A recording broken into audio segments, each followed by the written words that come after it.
अस्सलाम वालेकुम नाजरीन। हम आज दो आदमियों के पास आए हैं। ये दोनों ही बड़ी कमाल की जुगते मारते हैं। ये बहावल नगरी हैं, लेकिन बहावल नगरी फैसलाबाद से भी ज़्यादा जुगते मारते हैं। देखते हैं आज इनका दोनों का मुकाबला करवाते हैं, कौन जुगते सबसे ज़्यादा मारते हैं। अस्सलाम वालेकुम। वालेकुम सलाम। सर, आपका नाम क्या है? नईम अब्बास। अस्सलाम वालेकुम सर। वालेकुम अस्सलाम। सर, आपका नाम क्या है? शाह सवार। शाहसवार, माशाल्लाह आपका नाम बहुत प्यारा है। आप हमें कुछ जुगते सुनाएंगे, जी बिल्कुल लेकिन इस भाई पर। मारेंगे। चलो शुरू करें, पहले आपकी बारी। हमारी बारी। जी। बाजार गया अगले दिन, ठीक है। ठीक है। ते वाशरूम तो लिखा है पानी ज़्यादा इस्तेमाल करें, अंदर वड़ तो 9 लोटे पी गया भाई।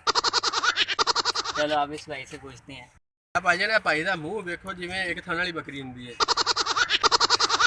भाई का फेस ऐसा लगता तो है। चलो इस भाई से पूछते हैं। अब आपकी जुगत की बारी। इस भाई का मुंह ऐसे है जैसे गली की नुक्कर होती है।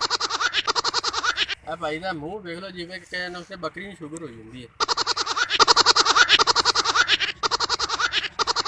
भाई का मुंह इंज है जिमें इफ्तिखार ठाकर दी कूनी होंदी है।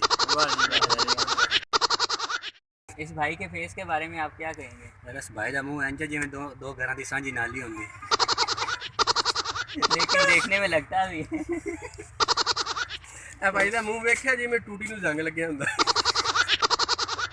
इस भाई का मुंह इंज है जिमें मस्जिद च लोटा पिया होंदा, मस्जिद दी टूटियां अगे लोटा पिया होंदा। अब आप भाई रंगा मुंह उदो बनता जो गरीब तनख्वाह नहीं मिलती करता। की बारी। मेरे दिन मजाक है, वाशरूम तो लिखा छोटा 5 रुपये, वड्डा 3 रुपये, कहना दोने पैक कर दो।